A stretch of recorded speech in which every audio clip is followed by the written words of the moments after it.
Welcome back! At the very start of this Let's Play, I mentioned I'm going to be doing a video review of the game in a separate video. Mainly just because I have a lot more ground to cover than I typically do in my normal mini-reviews at the ends of my Let's Plays, and it would have just been way too much to append to the final video featuring the last few levels. On top of that, I intend to do future level packs of this game, as I mentioned in the last episode, and as such, it would be a lot easier to arrange this into a playlist with this at the very end if this were in a separate video.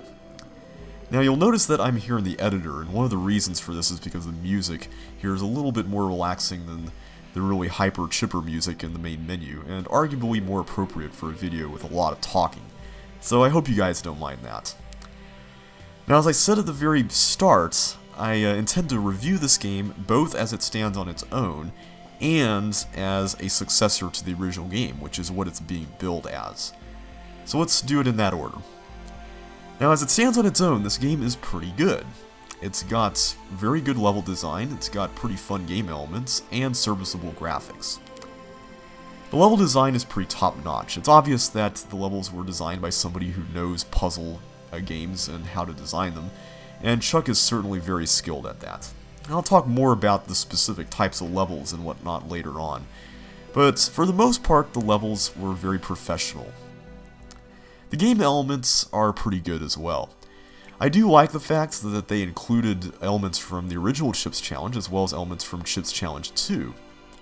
Now since Chips Challenge 2 is never going to get released, and at least it seems that way, and this game is meant to basically provide the experience that that game would have provided essentially, then it would be kind of nice to add the rest of the game elements to this game at some point in the future. And I understand that there are budgetary reasons why it couldn't have all been done at once, but it would be nice for those things to come into play later on, along with some of the other elements from the original game, like the thief and the walkers. There are only two real issues that I have with the game elements. The first one is that there are some game elements that have way more distinguishing factors from the others than they ought to. Now, in the original game, most of the game elements had one distinguishing factor that set it apart from everything else. I'm thinking mostly of monsters here, but in this game, we've got at least two monsters that have several qualities about them that are unique. The Blinky and the Screamer are the main ones I'm thinking of here. The Blinky can turn left, and it can also go travel on any surface at the same speed. The Screamer can turn right, it can go over fire and whatnot, and it can't press buttons. Now, I don't know about you, but to me that's just way too many things to remember for one monster. In the original game, at least fireballs turned right, they went over fire, which was pretty easy to remember, and gliders turned left and they went over water. They complemented each other well, and it was pretty easy to remember. There wasn't anything extra that was added to that.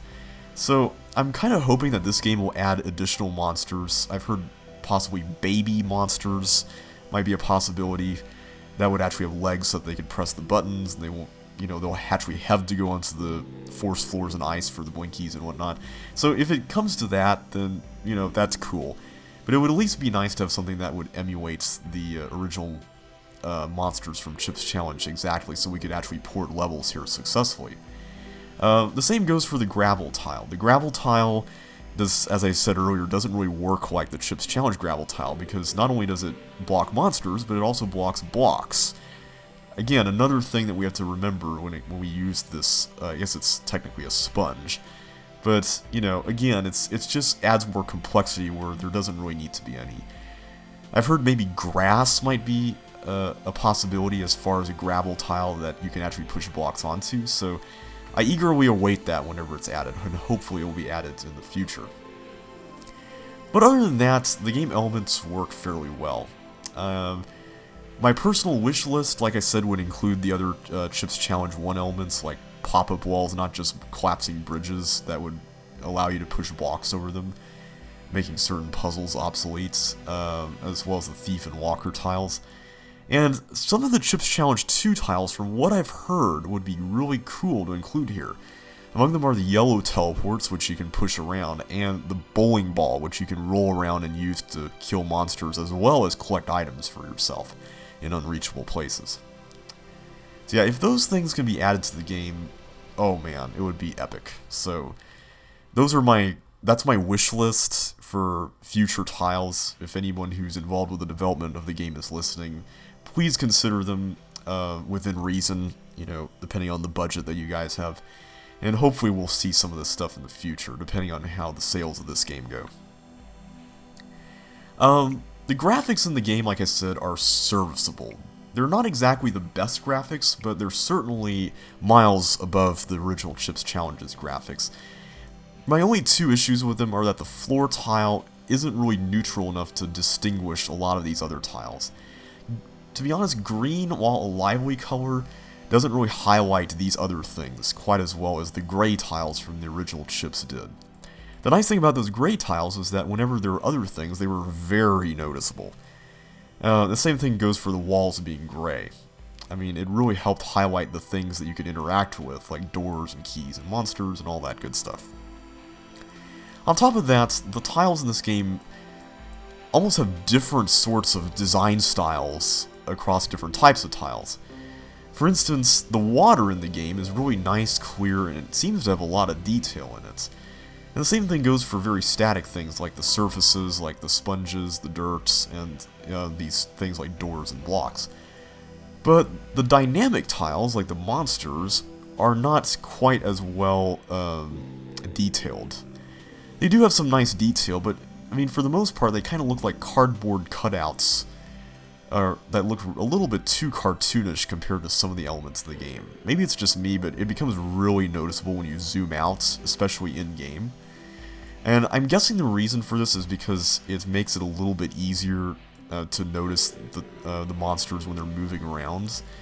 And you'll notice that they have outlines on the edges. Like, if you look at the snappies and the nibbles, they're especially obvious when you're zoomed out. So the outlines become really obvious. So I'm guessing that has to do with the fact that you can zoom in and out. So if that's the case, you know, I understand. But still, they look a little bit out of place among some of the more detailed looking tiles. But those are my only qualms with the tiles. I mean, other than that, they look really, really neat. So overall, I'd have to say on its own, this game is pretty good. It's very accessible, it's fun, the levels are engaging, and there's much more to come to look forward to. However, as a spiritual successor to Chips Challenge, I feel like this game leaves a lot to be desired. And my opinion of it in that regard is somewhere in the middle, to be honest. It certainly has the trappings of Chips Challenge. I mean, it's got a lot of the game elements, you know, it's got some aspects of the gameplay, but the experience of Chips Challenge, I feel, wasn't exactly entirely captured here. And the reason for this is because, quite frankly, I don't really believe there was a lot of variety in the levels. Now, there was certainly some variety in the gameplay. I mean, we had different types of gameplay. We had Sokobans, you know, we had monster dodging levels, we had puzzles, you know, we had action levels, some levels that were just pure melee. A little bit heavy on the Sokoban and puzzles, perhaps, but for the most part, you know, we did have a little bit of everything. However, the feel of the levels was pretty much all entirely the same. Most of the levels were very tiny and claustrophobic. And as someone who played the original Chips Challenge, this was kind of a disappointment, because a lot of the levels in that game were very open and they encouraged exploration. One of the stories that I've told in the past to some of the chipsters in the Chips Challenge community is that when I first played Nuts and Bolts, one of the most interesting things I found about that level was that the 9x9 window limited what you saw, and thus it actually encouraged you to actually play through the level so you could see what was beyond that next corner. Here, that sense of exploration is completely gone because you can zoom in and out. And again, I understand that this is kind of a necessity because this game is meant to be played on different devices, desktops, handheld devices, mobile devices, and so you'd have to zoom in and out to, you know, accommodate different screen sizes and, you know, aspect ratios and all that good stuff. So there can't be a one-size-fits-all solution, and I understand that, but as a result of the fact that you can zoom out, you know, everything in the game is noticeable to you, unless the level is just ridiculously huge. And because you can see everything, it kind of makes the game a little bit less mysterious. And it doesn't really encourage you to look forwards to the next, you know, the next room just to see what's over there. When I first played Paranoia, I was stuck on that first room Paranoia from the original Chips Challenge, I was stuck on that first room for quite a while. And I would always look wistfully at that bug room to the left, and the fire below, and everything, and wonder what on earth was, around in the other parts of the level, and it kept me going, it kept me playing through the level just because my curiosity had to be satisfied.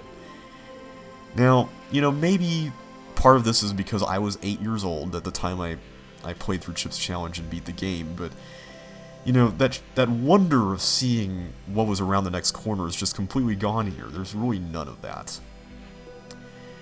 So all in all, I'd have to say that the exploration factor of the original game, as well as the nice sprawling open levels, are completely gone here. There's really none of that, and the game really does lack some variety in that regard. As you can see here, this level is nice and open. This is a level I made for my Chips Challenge level set, and I adapted it here, although I had to change a few things, like this used to be a chip socket, and this used to be a force floor, but since you have to collect all the fish in a level, then that wouldn't have worked for this, for an avoiding collecting the fish type of challenge. So I just put a block cloner and buttons you weren't supposed to press.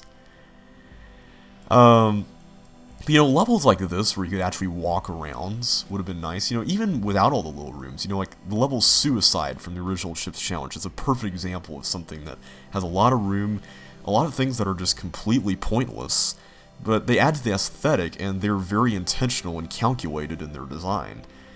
Now, in this game, the design of the levels is very intentional and calculated, but in a lot of respects, it's all reduced to function. Everything in the level has to be used. I mean, pretty much. I mean, there's some levels where that's not the case, obviously, but for the most part, everything has a purpose. It's all meant to be used, and you start getting into this mindset of, oh, I have to use this. I have to start thinking toward, oh, I have to use that thing right there, otherwise I'm going to be doomed and I cook the level. See, in the original game, there wasn't any of that. You could go around and feel free to explore without worrying about cooking the level, at least for the most parts. There were obviously exceptions to that rule, but there was definitely exploration encouraged without the need for feeling like you were about to do something that would mess you up. And that brings me to my next point, how making mistakes is treated in this game. Now, the original Chips Challenge, I'm going to admit, this was one of its weaknesses, and I think part of the reason for this is because the Atari Lynx was very limited in what it could do, and the weaknesses and shortcomings of it were transferred to the Microsoft version of the game, and then some. And one of those was that there was no way to mitigate frustration when somebody messes up on a level. Whenever you messed up, no matter how far along you were into the level, you instantly had to go all the way back to the start and redo everything, which would be really frustrating for longer levels. And that was probably at the extreme end of the spectrum, at least one of the extreme ends of the spectrum, when it came to how to manage the difficulty and length of levels, and especially if you were to make a mistake. However, in this game, I feel like the approach that this game takes is at the extreme opposite end of the spectrum. We have an unlimited undo function. Now, philosophically, I've got an issue with this, and I know I've used it in the game. I've used it mainly in the puzzle levels, because I feel a little bit better doing it there, and I wanted to keep the Let's Play moving along and not stall at everything and keep everything going longer. But for the most part, I don't like using this function in the game when I'm playing off screen. I'm not going to lie, and I certainly don't like using it in dodging or melee or action levels at all. And I mentioned earlier that I didn't want to do it, and I'm about to tell you guys why. The reason why is because ultimately, having unlimited access to an undo feature that can set you a few moves back whenever you make a mistake cheapens levels that actually involve some form of skill. Now, in the original game, you were forced to develop skill. Now, granted, the difficulty curve for the original game was a little bit steeper than it is here, but because you were forced to actually learn how to dodge the monsters, and you couldn't just instantly erase your mistakes and just keep trying until you got it right, you actually had to pay attention to things and learn how to get through them. A good example of this is the level Blockouts, which is level 108 of the original Chips Challenge. Now, in Blockouts, there was a section in which you had to go through this room full of balls that were on opposite ends of the paths that they were traversing. And in that case, you had to wait for each ball to appear at the top next to you before you proceeded forward in order to make it through as safely as possible, instead of just blazing through like you would normally do. However, if this level had unlimited undo, then all of the learning that would come with that would be undone, because you would just back away a few moves and wait for the ball and then go forward again. And ultimately, you wouldn't really think about why you're doing it. You would just think toward, oh, I made it through safely, therefore I can just keep on going until I die again. And ultimately, I don't really think that really encourages the player to be very good at the game, because they're just relying on this mechanic that undoes their mistakes as a crutch. I think the more appropriate way to mitigate player frustration would have been to introduce some sort of checkpoint system into the game. The reason for this is that checkpoints allow the player to go back to an earlier point in the level, but not to the very beginning of the level, and at least this would actually force them to want to think about how they could get through a hard dodging challenge that may be initially frustrating, instead of just relying on the undo feature. And I could definitely see it working in terms of a non-linear level. I mean, in a level like this, it could easily be placed, in spots like this. So, if you ever pass through here, you can always just hit one of the checkpoints and your progress would be saved, and if you died, you could just instantly return to the last one of these points that you visited. I don't think it would have been that difficult, to be honest, and it would have been a nice, comfortable medium between not having any sort of way to counteract, player mistakes and frustration with longer levels, and having an unlimited undo feature. Now, I understand that the purpose, well, at least one of the purposes of this game was to make it accessible, hence why it's a little bit easier than the original chips.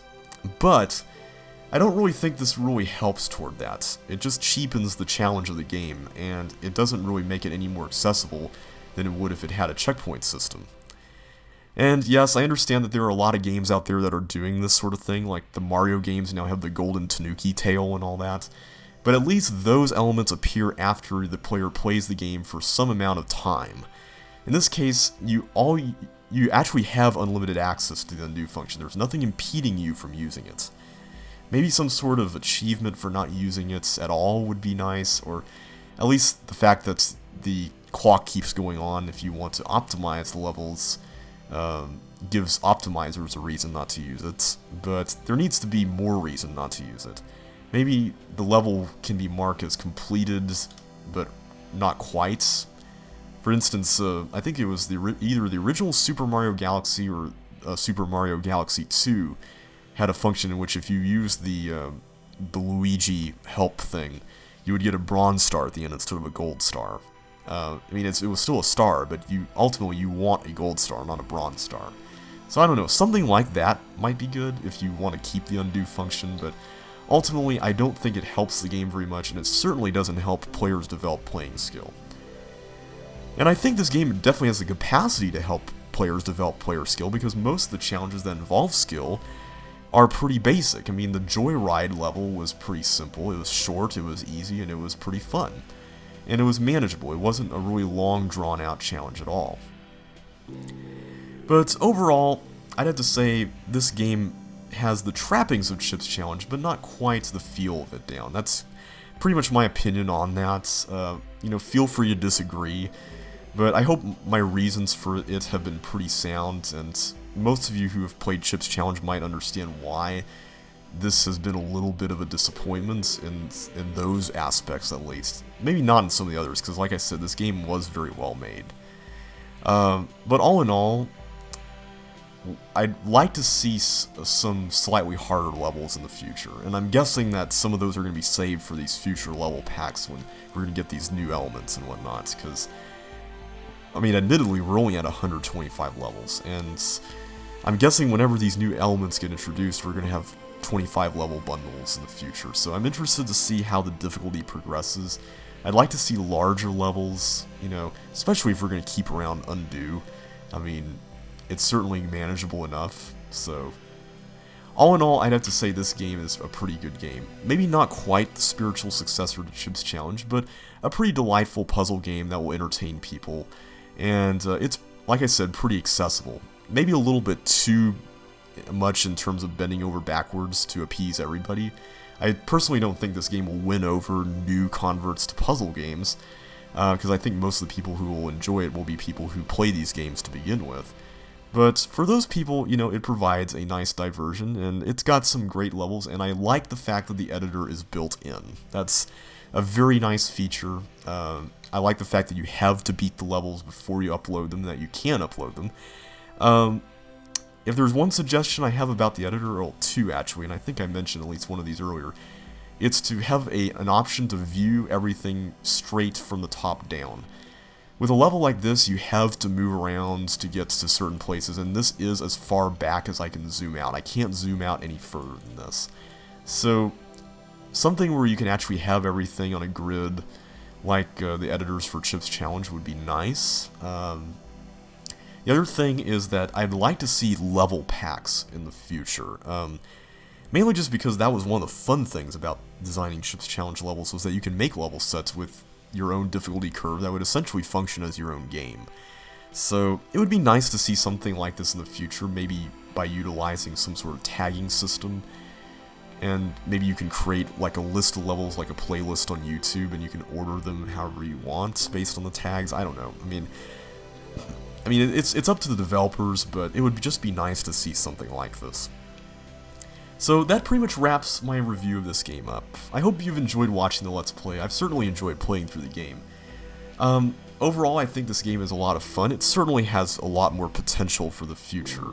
But with those minor quibbles, you know, even with those, I still think it's a pretty good game in its own right, and I hope to see more levels from it and more game elements from it for the future. So, thank you so much for listening to this. I hope this has been a very good review and a good Let's Play overall, and if you enjoyed watching this, feel free to check out the other Let's Plays on my channel. I've played through mostly adventure and puzzle games, because those are what I enjoy playing through the most, with some exceptions. So all in all, this has been fun. Thank you so much for watching. I really do appreciate your support a lot, and I will see you in the next adventure.